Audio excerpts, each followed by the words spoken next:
అయితే మన భారతదేశం ఏం కనుగొన్నది?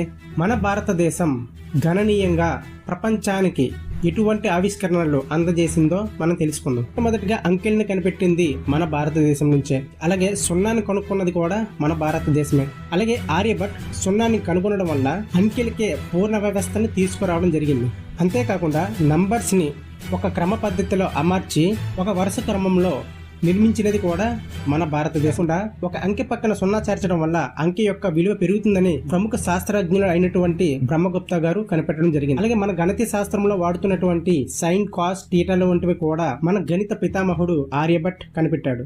ప్రతి ఒక్కరికి కూడా కావాల్సింది శాంతి. ఆ శాంతికి మార్గం చూపింది కూడా మన భారతదేశమే. అదే యోగా పరంగా యోగా, ధ్యానం వంటివి కూడా అంటే స్పిరిచువాలిటీ కూడా మన భారతదేశం నుంచే పుట్టడం జరిగింది. ఆ కాలంలో మెడిసిన్స్ కూడా లేని సమయంలో కూడా ఆయుర్వేదంతో వైద్యం చేయించిన ఘనత కూడా మనదే. అంటే పురాతన వైద్య విధానం కూడా మన భారతదేశం నుంచే ఉద్భవించింది.